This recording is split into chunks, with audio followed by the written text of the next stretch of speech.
তাক স্বীকৃতি দিছে আৰু কেইবাটাও নতুন গুৰুত্বপূৰ্ণ আঁচনি ভাৰত চৰকাৰৰ বিবেচনাধীন হৈ আছে।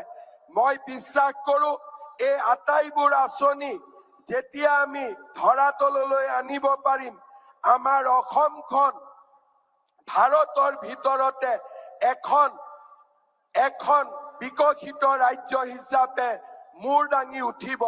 সন্ত্ৰাসৰ পিছত, হিংসাৰ ৰাজনীতিৰ পিছত এটা পৰিৱেশ আজি অসমত নিৰ্মাণ হৈছে। সেয়া হৈছে বিকাশৰ পৰিৱেশ, সেয়া হৈছে উন্নয়নৰ পৰিৱেশ।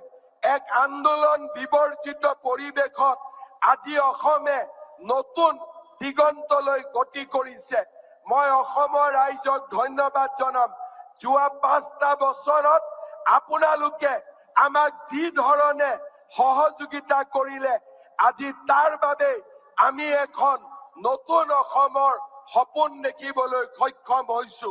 মই বিশ্বাস কৰো যে আমাৰ ৰাইজৰ আশীৰ্বাদত আমি এনেকৈয়ে এটাৰ পিছত এটা নতুন নতুন আঁচনিৰে আমি ৰাজ্যখনক আগুৱাই লৈ যাব পাৰিম।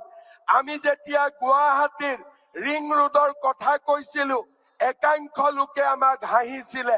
আজি ৰিং ৰোড বাস্তৱত ৰূপায়িত হল।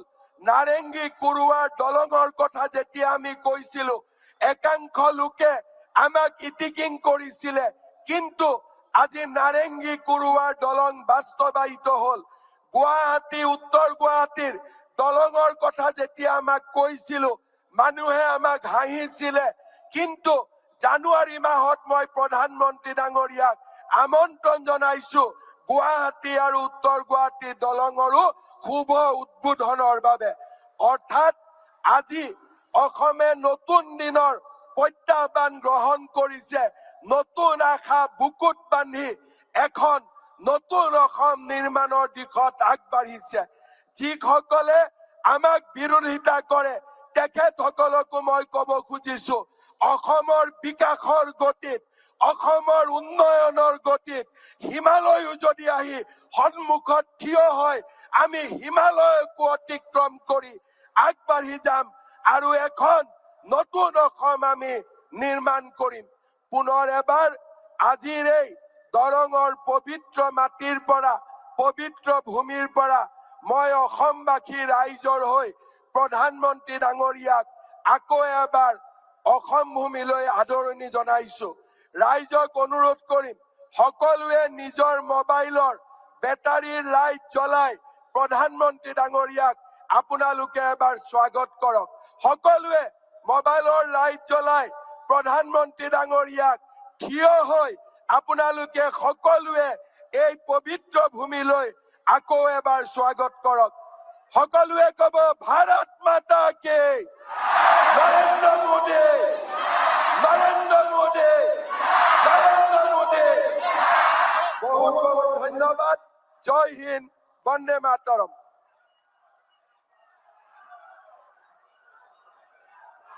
धन्यवाद महोदय। आपके सशक्त नेतृत्व और दूरदर्शी मार्गदर्शन ने असम को विकास और समृद्धि की नई दिशा एवं गति प्रदान की है। देवियों सज्जनों, यह हमारे लिए अत्यंत गौरव का क्षण है कि असम अब स्वास्थ्य क्षेत्र में एक नया इतिहास रचने जा रहा है। मैं माननीय प्रधानमंत्री श्री नरेंद्र मोदी जी से सादर अनुरोध करती हूं कि वे कृपया आभासी रूप से डोरोंग मेडिकल कॉलेज एंड हॉस्पिटल की आधारशिला रखें, जिसमें बीएससी नर्सिंग कॉलेज तथा जीएनएम स्कूल भी शामिल हैं।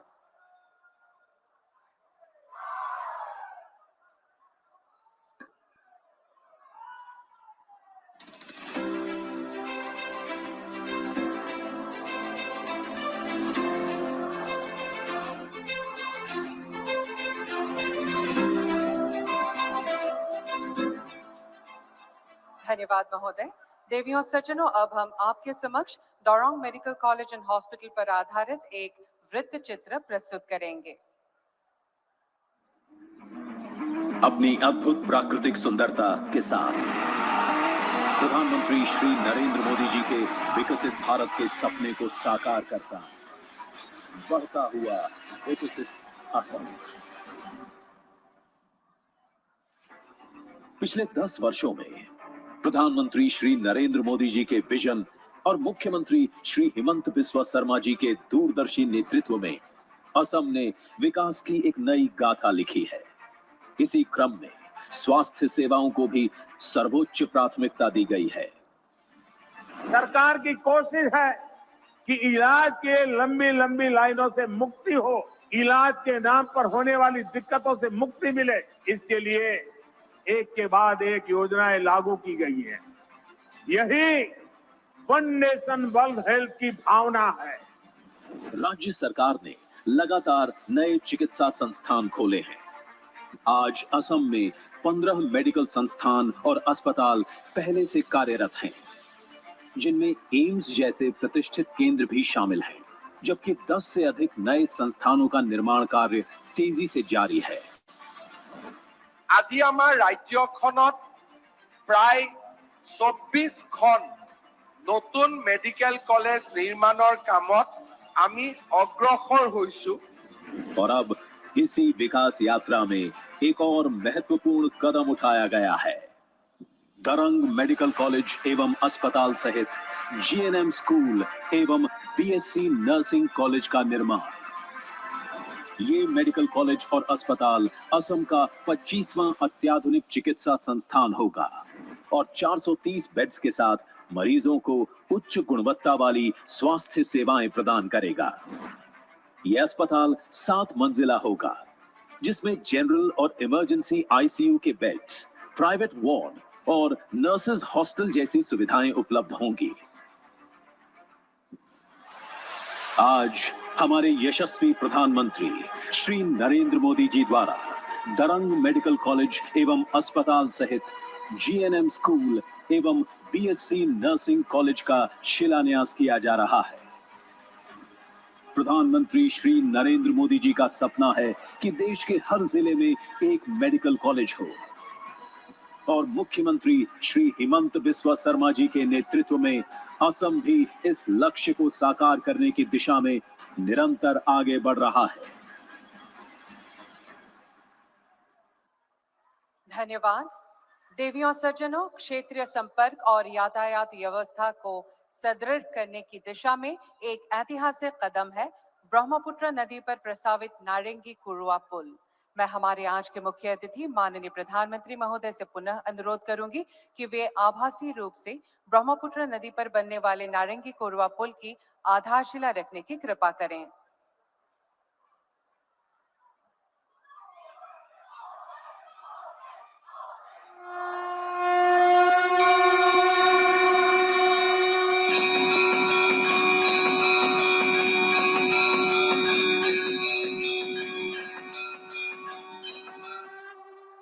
धन्यवाद महोदय। अब हम ब्रह्मपुत्र नदी पर प्रस्तावित नारंगी कुरुआ पुल पर आधारित एक वृत्त चित्र प्रस्तुत करेंगे। हमारे माननीय प्रधानमंत्री श्री नरेंद्र मोदी जी के विजनरी नेतृत्व में पूरे देश में लास्ट माइल कनेक्टिविटी से ईज ऑफ लिविंग और ईज ऑफ डूइंग बिजनेस प्रदान करने के लिए नदियों पर पुलों का निर्माण तेजी से किया जा रहा है। असम को भी इसका लाभ मिला है। 2014 तक ब्रह्मपुत्र नदी पर केवल 3 ब्रिज थे, जिनकी संख्या आज 6 हो गई है। ब्रह्मपुत्र नदी असम के लिए महत्वपूर्ण जीवन रेखा है, जो कृषि, परिवहन और जैव विविधता को बढ़ावा देती है। आज हमारे माननीय प्रधानमंत्री श्री नरेंद्र मोदी जी इसी ब्रह्मपुत्र नदी पर कुरुबा से नारंगीत के बीच करीब 1200 करोड़ रुपए की लागत से बनने वाले 2.9 किलोमीटर लंबे पुल का शिलान्यास कर रहे हैं।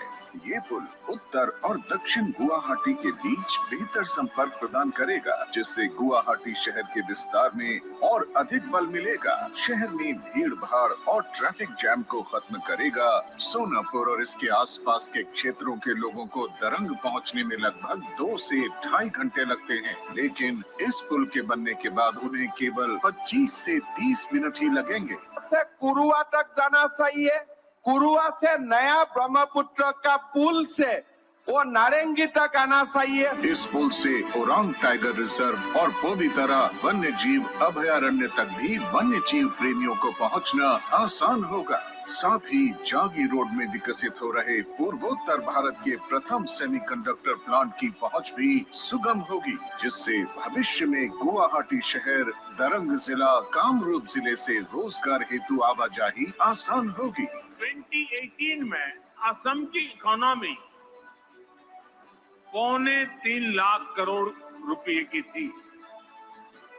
आज असम करीब 6 लाख करोड़ रुपए की इकोनॉमी वाला राज्य बन गया। 6 सालों में असम की इकोनॉमी की वैल्यू डबल हो गई। ये डबल इंजन की सरकार का डबल इफेक्ट है। प्रधानमंत्री जी के नेतृत्व में असम की डबल इंजन सरकार असम को पूर्वोत्तर भारत का एक महत्वपूर्ण इकोनॉमिक हब बनाने की ओर तेजी से अग्रसर है। धन्यवाद। देवियों सज्जनों, गुवाहाटी रिंग रोड परियोजना असम तथा पूर्वोत्तर भारत के लिए बुनियादी ढांचे के क्षेत्र में एक अत्यंत महत्वपूर्ण और सकारात्मक परिवर्तनकारी कदम है। अब मैं आदरणीय प्रधानमंत्री जी से पुनः अनुरोध करूंगी कि वे कृपया अपने कर कमलों द्वारा आभासी रूप में गुवाहाटी रिंग रोड परियोजना की आधारशिला रखें।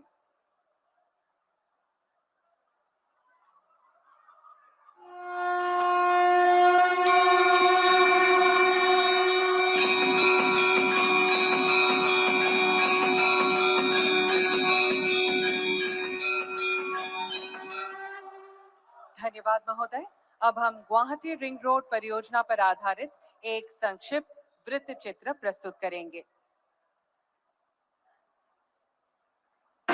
हमारे माननीय प्रधानमंत्री श्री नरेंद्र मोदी जी के गतिशील नेतृत्व में देश के राष्ट्रीय राजमार्ग नेटवर्क में अभूतपूर्व वृद्धि हुई है, जिसने देश की तस्वीर ही बदल दी है। असम और पूरे पूर्वोत्तर राज्यों को भी इसका लाभ मिला है। 2014 तक यहाँ सिर्फ 10,000 किलोमीटर नेशनल हाईवे हुआ करते थे। पिछले 10 वर्षों में ही हमने 6,000 किलोमीटर के नए नेशनल हाईवे बनाए हैं।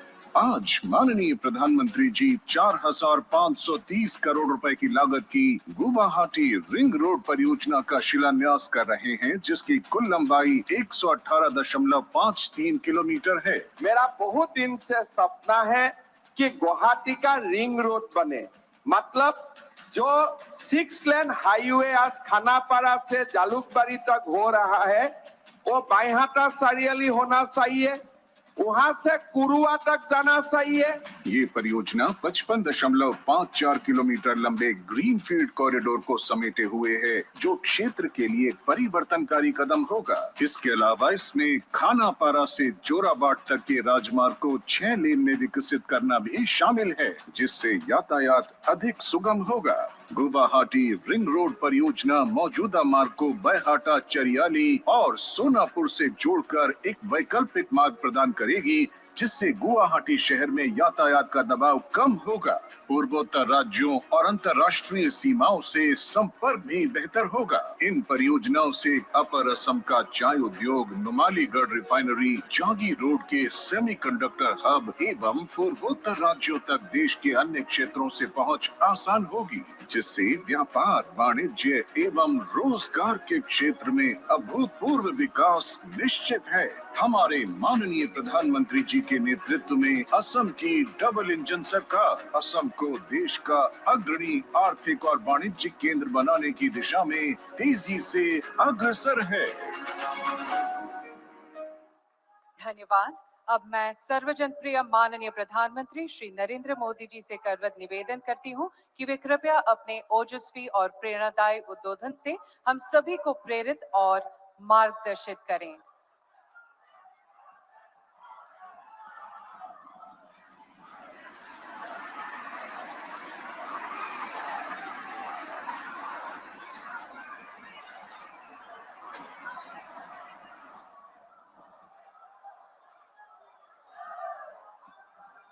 भारत माता की, भारत माता की, भारत माता की। असम के लोकप्रिय मुख्यमंत्री हिमंता बिस्वा शर्मा जी, केंद्रीय मंत्रिमंडल के मेरे सहयोगी श्री सर्बानंद सोनोवाल जी, असम सरकार के सभी मंत्रीगण, सांसद और विधायकगण, अन्य जनप्रतिनिधि और लगातार बारिश के बावजूद भी इतनी बड़ी तादाद में आप सब आशीर्वाद देने आए, ऐसे मेरे प्यारे भाइयों बहनों, नमस्कार।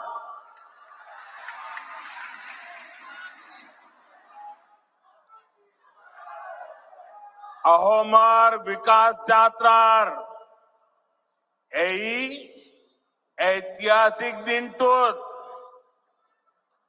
दरभंगा सिर लौकते हमाग्र ओहोमबासिक में आंतरिक उलोगारू अभिनंदन जोनाइशु।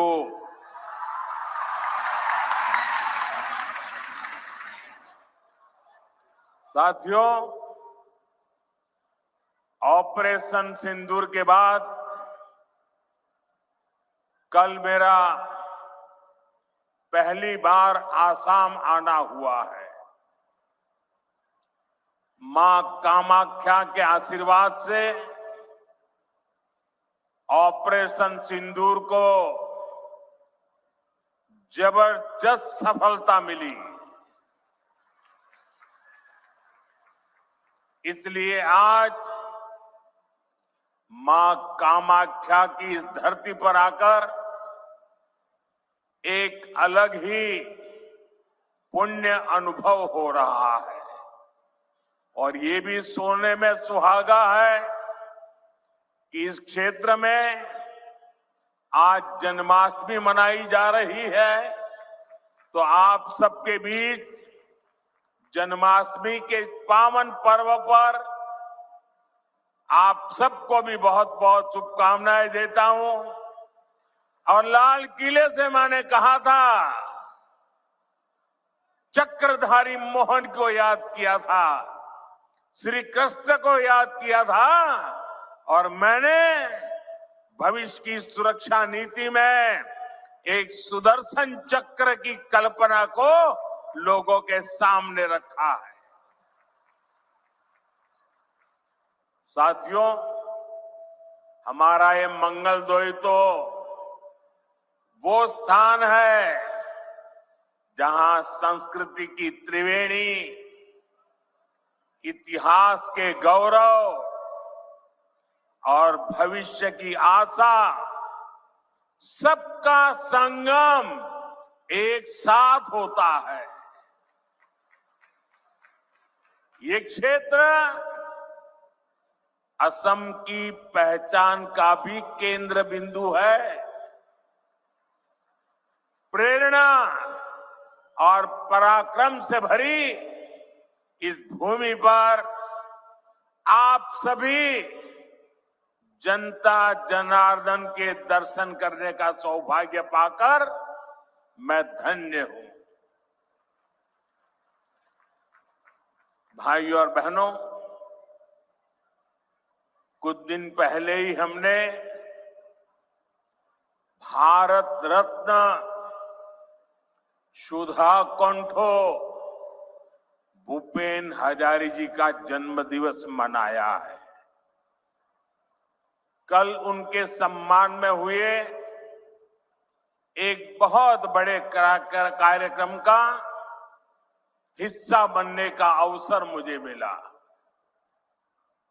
असम की ऐसी महान संतानों ने, हमारे पूर्वजों ने जो सपना देखा था, आज बीजेपी की डबल इंजन सरकार उसको पूरी ईमानदारी से पूरा करने में जुटी है। भाइयों बहनों, कल जब मैं भूपेंद्र की जन्म शताब्दी वर्ष के कार्यक्रम में था तो रात को मुझे मुख्यमंत्री जी ने एक बात बताई और आज सुबह मुझे वो वीडियो भी दिखाया। ये देख करके मुझे बहुत गहरी चोट पहुंची।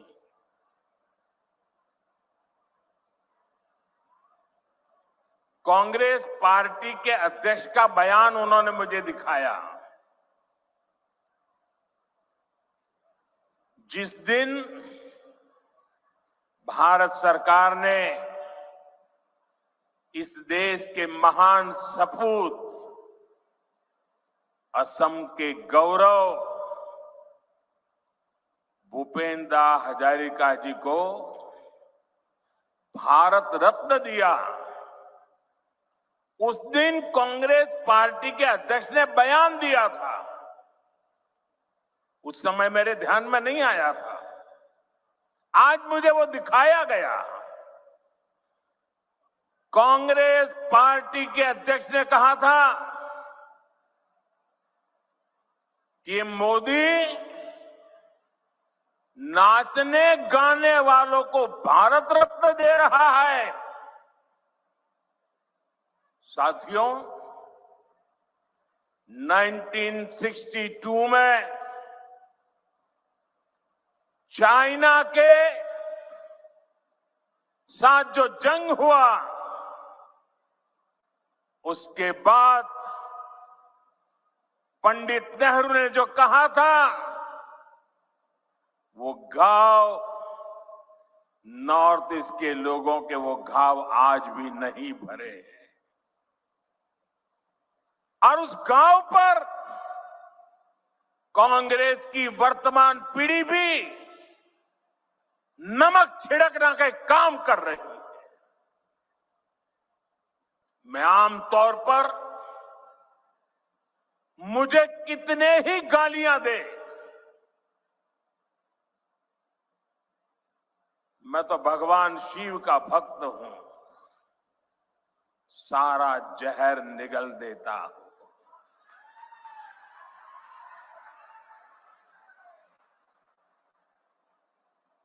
लेकिन बेशर्मी के साथ जब किसी और का अपमान होता है तो मुझसे रहा नहीं जाता है। आप मुझे बताइए, भूपेंद्र को भारत रत्न देने का मेरा निर्णय सही है कि नहीं है? पूरी ताकत से बताइए, सही है कि नहीं है? भूपेंद्र को भारत रत्न दिया, उसका कांग्रेस ने मखौल उड़ाया, वो गलत किया कि नहीं किया?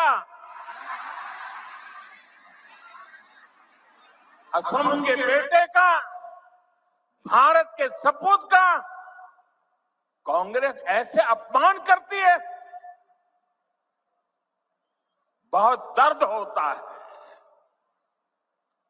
साथियों, मैं जानता हूं इनकी पूरी इकोसिस्टम आज टूट पड़ेगी मुझ पर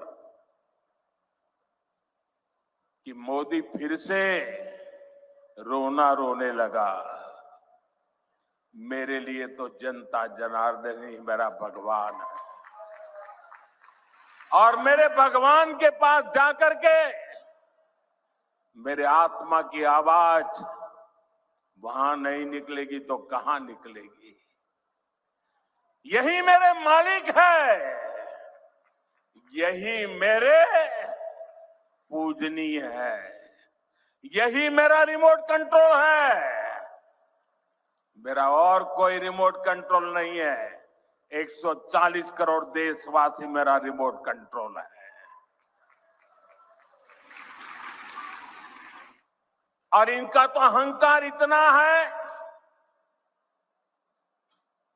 कि नामदार जब कामदार की पिटाई करते हैं और दर्द के कारण अगर कामदार के मुंह से दर्द की आवाज निकल जाए तो उस पर ज्यादा जुल्म करते हैं कि तुम्हें रोने का भी अधिकार नहीं है। तुम नामदार के सामने कामदार होकर के कैसे रो सकते हो? ऐसा अहंकार सार्वजनिक जीवन में शोभा नहीं देता है। असम के लोगों ने, देश के लोगों ने, संगीत प्रेमी लोगों ने, कला प्रेमी लोगों ने, भारत की आत्मा के लिए जी जान लगाने वाले लोगों ने कांग्रेस से जवाब मांगना चाहिए कि आपने भूपेंद्र का अपमान क्यों किया। भाइयों बहनों, असम की सांस्कृतिक विरासत का सम्मान, संरक्षण और असम का तेज विकास, ये डबल इंजन सरकार की प्राथमिकता रही है। जरा एसपीजी के लोग, कोई भाई वो चित्र बना के लाए हैं, वो शायद देना चाहते हैं। जो चित्र बना के लाए हैं उनसे मेरी प्रार्थना है कि आप पीछे अपना नाम पता लिख लीजिए। मैं जरूर आपको चिट्ठी लिखूंगा। बहुत सुंदर तस्वीर आपने मेरी माँ की तस्वीर भी बनाई है। असम का ये प्यार मैं कभी भूल नहीं सकता हूं। वो एक नौजवान कब से गमोछा लेकर के खड़ा है, वो भी ले लीजिए। मेरे लिए तो ये जन्माष्टमी का प्रसाद है।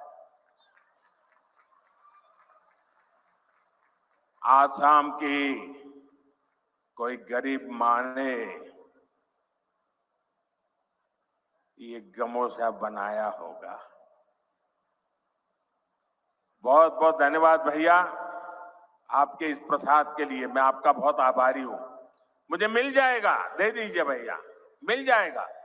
मैं बहुत आभारी हूं आपका। एक और भी ले लीजिए, शायद वो हेमंता को देना चाहता है, हेमंता को देना चाहता है।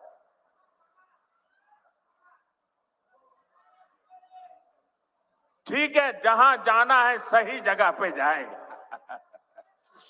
बहुत आपका प्यार के लिए धन्यवाद नौजवान।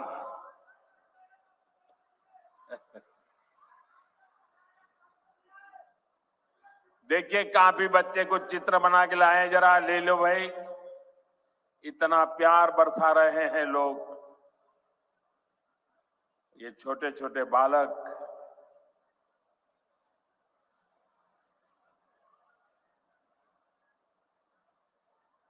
ऐसा सौभाग्य कहां मिलता है भाई। थैंक यू दोस्त, थैंक यू भैया, थैंक यू। आप दोनों भाई हैं क्या? नहीं? वाह, तो दोनों काली टी शर्ट पहन के आए हैं। लेकिन बहुत बहुत धन्यवाद दोस्तों। साथियों, सरकार और असम वासियों के साझा प्रयासों से आज असम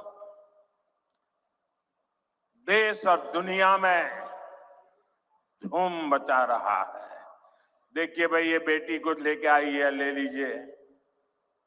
बेटी को तो बिल्कुल निराश नहीं कर सकते।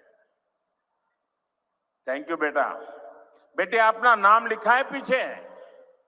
अगर नाम लिखा है तो मैं चिट्ठी लिखूंगा। अपना नाम पता लिख दो बेटा।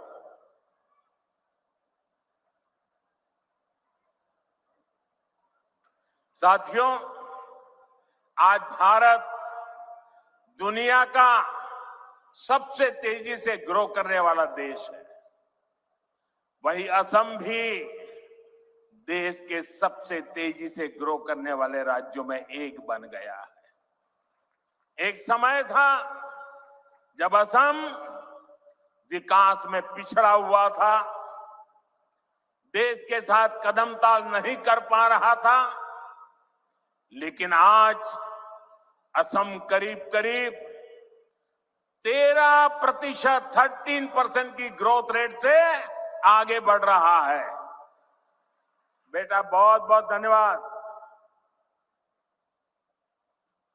साथियों, 30% ग्रोथ, 13% ग्रोथ, ये बहुत बड़ी अचीवमेंट है। ये आपकी अचीवमेंट है। हो जाए ताली आज आपके नाम पर। हमारे नाम पर तो आप बहुत तालियां बजाते हैं।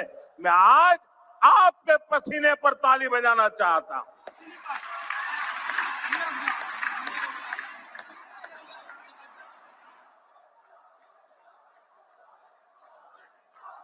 ये सफलता असम वासियों के परिश्रम और बीजेपी की डबल इंजन सरकार के साझा प्रयासों का परिणाम है।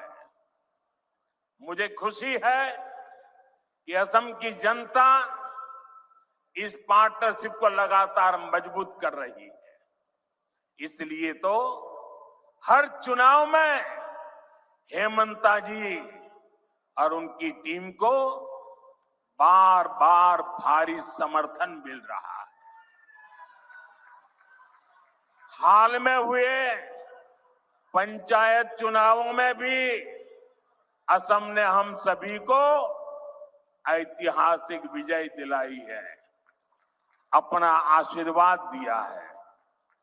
साथियों, भाजपा सरकार असम को भारत के विकास का ग्रोथ इंजन बनाने के लक्ष्य के साथ काम कर रही है। आज का ये कार्यक्रम भी हमारी इसी संकल्प का हिस्सा है। अभी कुछ देर पहले इस मंच से करीब 6,500 करोड़ रुपए की विकास योजनाओं का शिलान्यास हुआ है। हमारी डबल इंजन सरकार असम को टॉप के कनेक्टेड स्टेट और टॉप के हेल्थ केयर हब के रूप में विकसित कर रही है। ये प्रोजेक्ट्स इसी संकल्प को और सशक्त करेंगे। आप सभी को दरांग मेडिकल कॉलेज और अस्पताल के लिए, हाईवे के लिए, रिंग रोड के लिए बहुत बहुत बधाई। साथियों, पूरा देश आज विकसित भारत के निर्माण के लिए एकजुट होकर आगे बढ़ रहा है। खास तौर पर हमारे जो नौजवान साथी हैं, उनके लिए विकसित भारत सपना भी है और संकल्प भी है। और इस संकल्प की सिद्धि में हमारे नॉर्थ ईस्ट की बहुत बड़ी भूमिका है।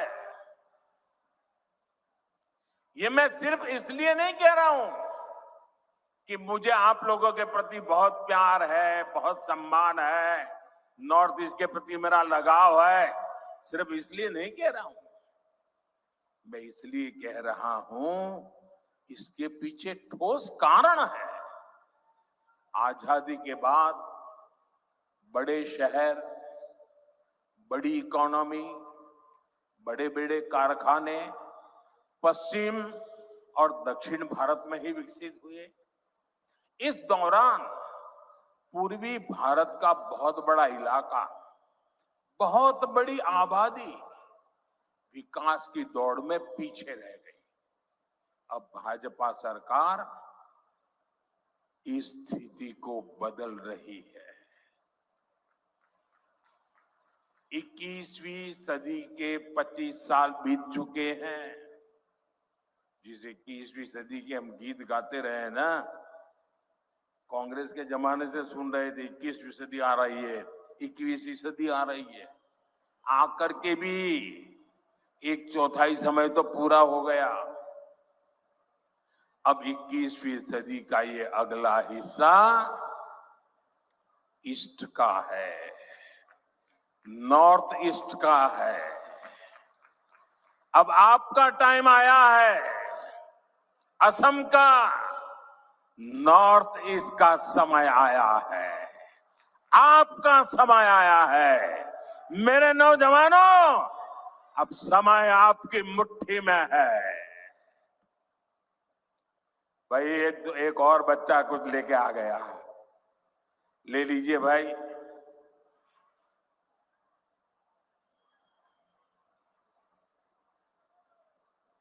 अब ये लोग भी मेरी मुसीबत जान लेते हैं। माँ का चित्र लेके आते हैं तो मन करता है बस ले लूं।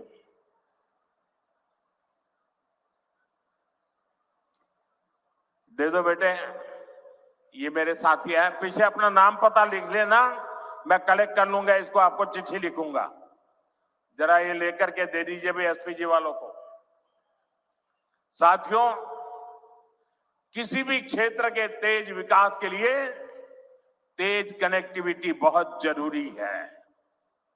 इसलिए हमारी सरकार का बहुत अधिक फोकस नॉर्थ ईस्ट में कनेक्टिविटी पर रहा है। रोड, रेल, एयर जैसी physical connectivity, 5G, internet, broadband जैसी डिजिटल कनेक्टिविटी, इससे आप लोगों को सुविधा मिली, जीवन आसान हुआ, बिजनेस करना आसान हुआ।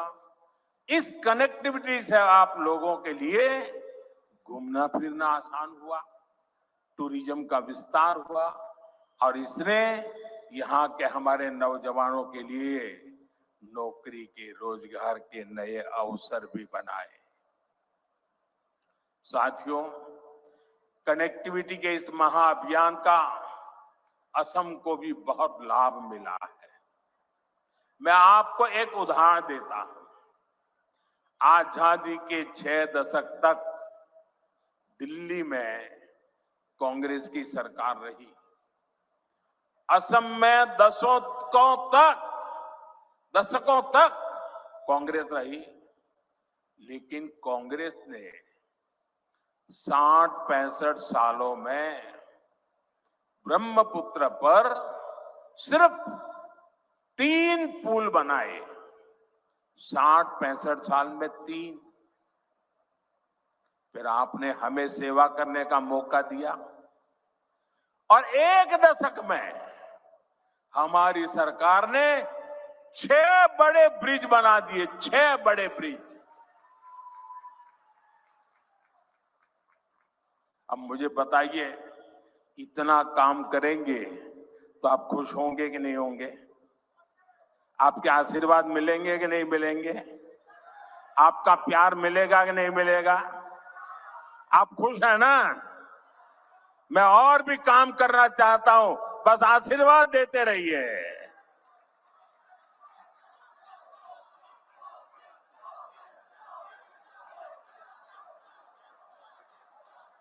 आज भी कुरवा नारंगी ब्रिज का शिलान्यास हुआ है। इस ब्रिज से गुवाहाटी और दरांग के बीच की दूरी कुछ ही मिनट की हो जाएगी।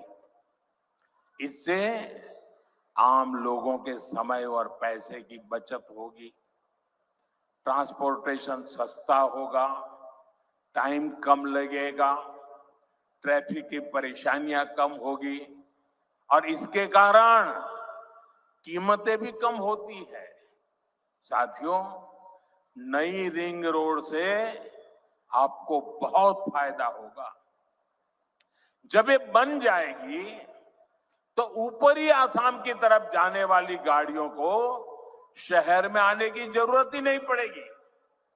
ये ring road 5 national highway, 2 state highway, 1 airport, 3 railway station और 1 इनलैंड वाटर टर्मिनल को आपस में जोड़ने का काम करेगा। यानी असम में पहली बार सीमलेस मल्टी मॉडल कनेक्टिविटी का पूरा नेटवर्क होने का ये है डबल इंजन की बीजेपी सरकार का विकास का मॉडल।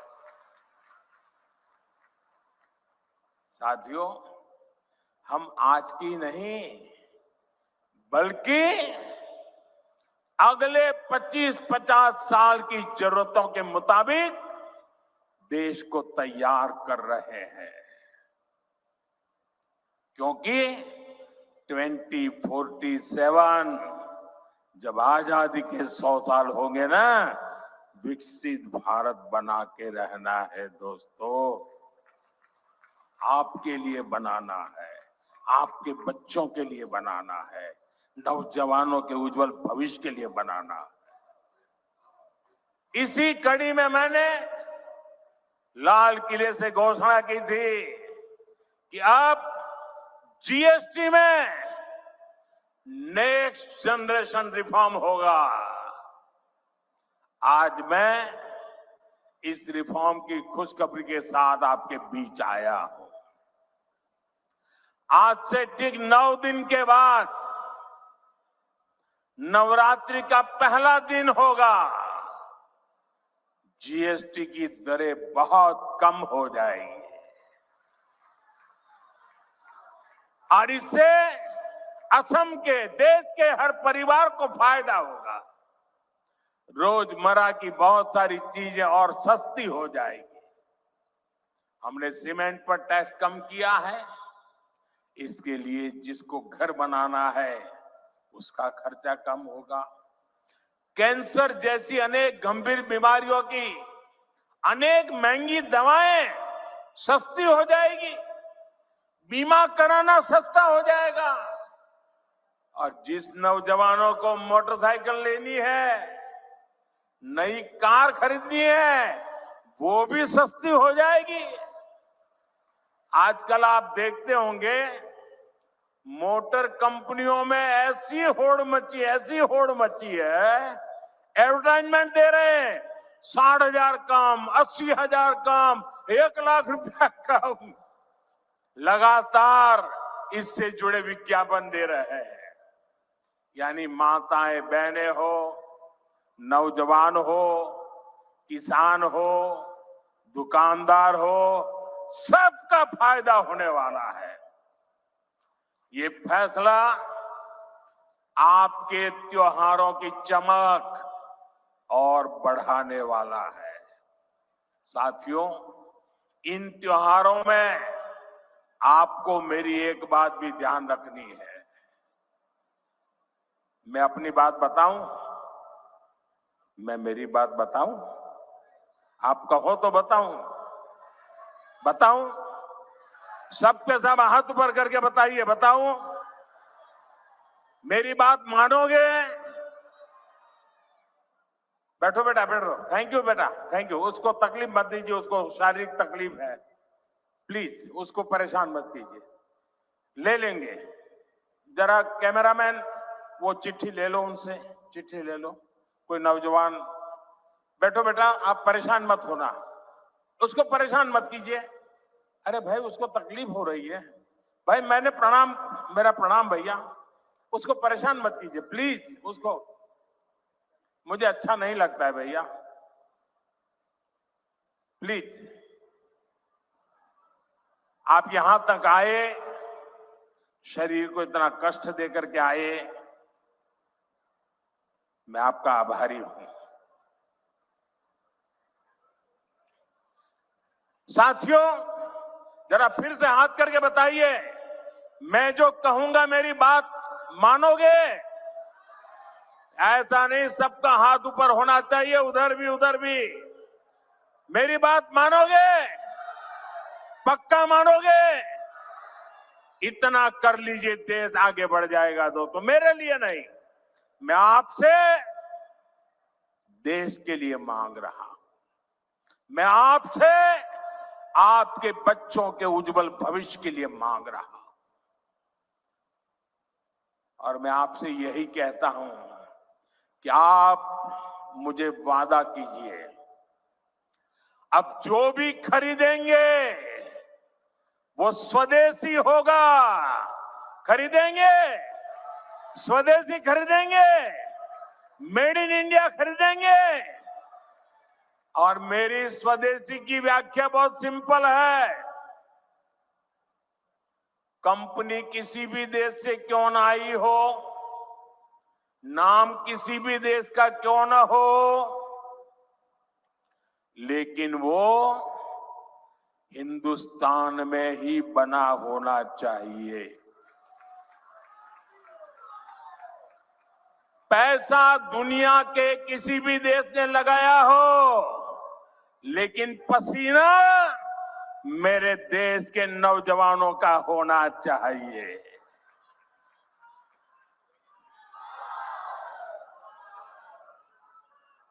उस जो भी मेड इन इंडिया होगा उसमें मेरे भारत की मिट्टी की महक होनी चाहिए। ऐसा सामान खरीदेंगे रे, खरीदेंगे रे? जरा हाथ ऊपर करके बताइए, खरीदेंगे रे? सबके साथ जोर से बताइए, खरीदेंगे? जोर से बताइए, खरीदेंगे? किसी को गिफ्ट देना है तो स्वदेशी देंगे। और जो दुकानदार माल बेचता है, मैं उसको कहना चाहता हूं, दुकान पे बोर्ड लगाइए। लगाएंगे? अपने गांव की हर दुकान पे बोर्ड लगाएंगे। उस पर बोर्ड लगाइए, गर्व से कहो ये स्वदेशी है। गर्व से कहो ये स्वदेशी है। देखिए, स्वदेशी की ताकत मैं बताता हूं। करीब 50 साल पहले की बात है। मैं कन्याकुमारी में कुछ समय के लिए वहां रहता था, और ये गमोथा कितने ही सालों से मेरे साथ होता है। मेरी बैग में भी 3-4 होते ही होते हैं। तो ऐसे ही मैं कन्याकुमारी में एक गमोछा ऐसे लगा के घूम रहा था, तो दूर से कुछ लोग दौड़ के आए और मुझे नमस्ते करके पकड़ा। बोले, आप आसाम से हैं? मैंने कहा, नहीं, मैं तो गुजरात से हूं। नहीं, बोले, गमोछा देखा ना, इसलिए आपको हमने पकड़ा। ये ताकत होती है मिट्टी की, स्वदेशी की ये ताकत होती है। कोई पहचान नहीं थी, लेकिन आसाम के लोगों का उस दिन मुझ पर इतना प्यार उमड़ गया क्योंकि मेरे गले में गमोछा था। दोस्तों, ये ताकत होती है। और इसलिए मैं कहता हूं, आप मुझे वादा करिए, हम स्वदेशी खरीदेंगे। वोकल फॉर लोकल, लोकल के लिए वोकल हो, इसके लिए हम सबका प्रयास देश को मजबूत करेगा। साथियों, बीते सालों में एक और सेक्टर में बहुत बड़ा काम देश में हुआ है। ये सेक्टर है हेल्थ केयर का, आरोग्य का। हमारे अस्पताल होते थे तो बड़े शहरों में, वहां इलाज कराने जाते थे तो बहुत महंगा पड़ता था। हमने एम्स का, मेडिकल कॉलेजों का नेटवर्क देश के कोने कोने तक फैला दिया। अब बैठिए भैया, मुझे आप अपने बोलने दीजिए। अब बैठिए, आप बैठिए, आप बैठिए, आप बैठिए। अरे, उसको परेशान कर रहे हैं आप लोग। भाई कैमरामैन, उनसे चिट्ठी ले लेना। मेरे इन दिव्यांग भाइयों को क्यों परेशान करते हैं आप? थैंक यू दोस्त।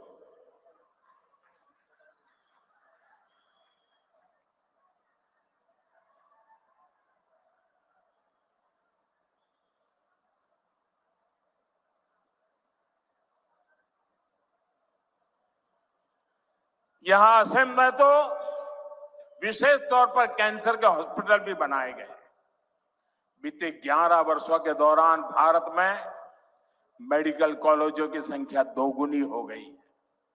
यानी आजादी के 60-65 सालों में जितने मेडिकल कॉलेज बने, उतने हमने बीते 11 वर्षों में बनाए हैं।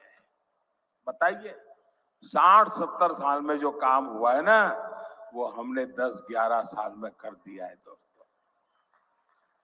यहां असम में भी 2014 से पहले सिर्फ 6 मेडिकल कॉलेज थे। अब जब दरांग में मेडिकल कॉलेज भी बनकर तैयार हो जाएगा तो यहां 24 मेडिकल हो जाएंगे, मेडिकल कॉलेज हो जाएंगे।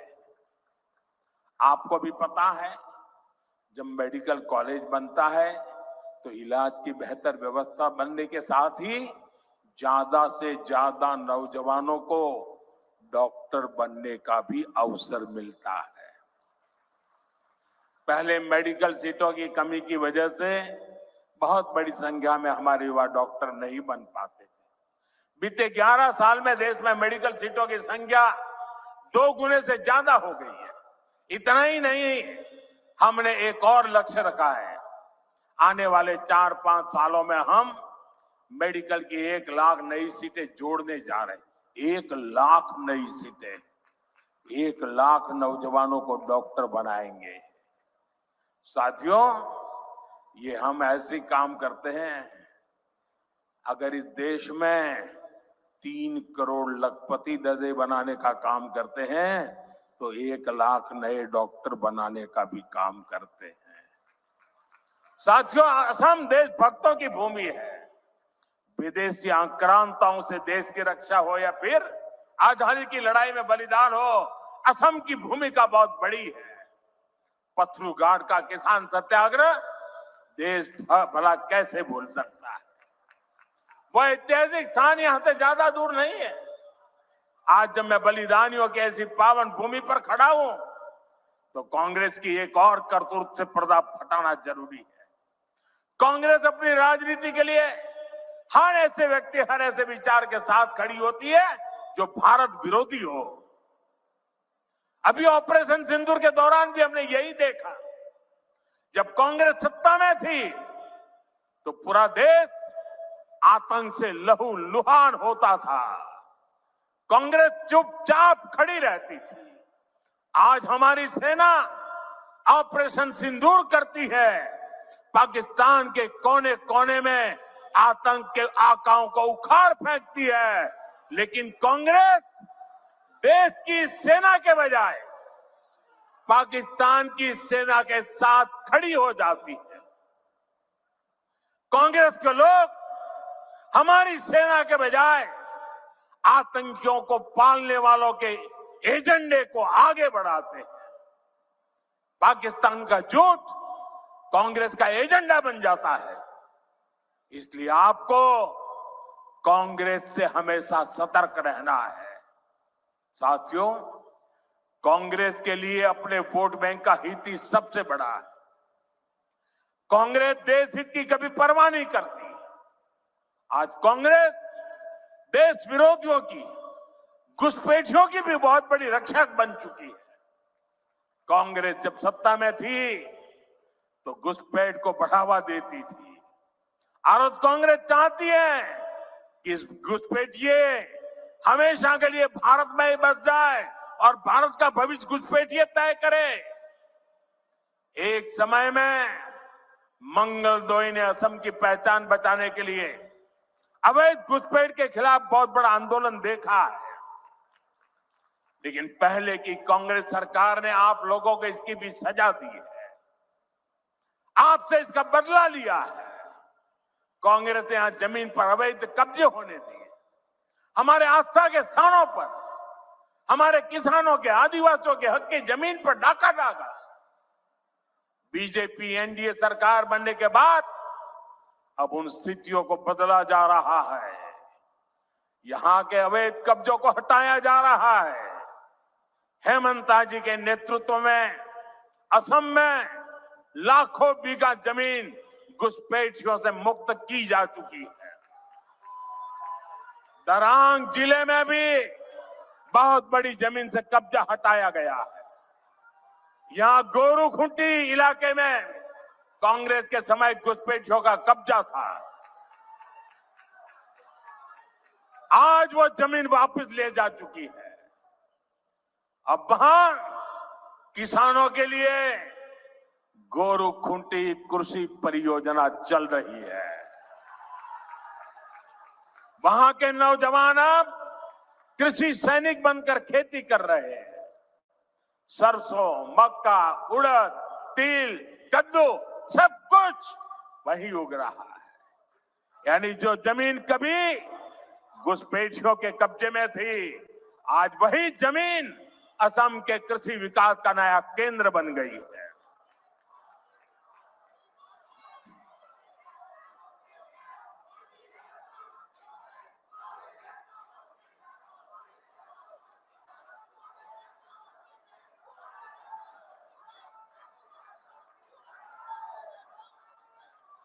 साथियों, भाजपा की सरकार घुसपैठियों को देश के साधनों संसाधनों पर कब्जा नहीं करने देगी। भारत के किसानों, भारत के नौजवानों, हमारे आदिवासियों का हक हम किसी को नहीं छीनने देंगे। ये घुसपैठिए हमारी माताओं, बहनों, बेटियों के साथ अत्याचार करते हैं, ये नहीं होने दिया जाएगा। घुसपैठियों के माध्यम से बॉर्डर के इलाकों में डेमोग्राफी बदलने की साजिशें चल रही है। ये राष्ट्रीय सुरक्षा के लिए बहुत बड़ा खतरा है। इसलिए अब देश में एक डेमोग्राफी मिशन शुरू किया जा रहा है। भाजपा का लक्ष्य है घुसपैठियों से देश को बचाएंगे, घुसपैठियों से देश को मुक्ति दिलाएंगे। और मैं उन राजनेताओं को भी कहना चाहता हूं, आप जो चुनौती लेकर के मैदान में आए ना, मैं सुना तान करके उस चुनौती को स्वीकार करता हूं। और लिख लो, मैं देखता हूं घुसपैठियों को बचाने में तुम कितनी ताकत लगाते हो और घुसपैठियों को हटाने में हम कैसे अपना जीवन लगा देते हैं। हो जाए मुकाबला।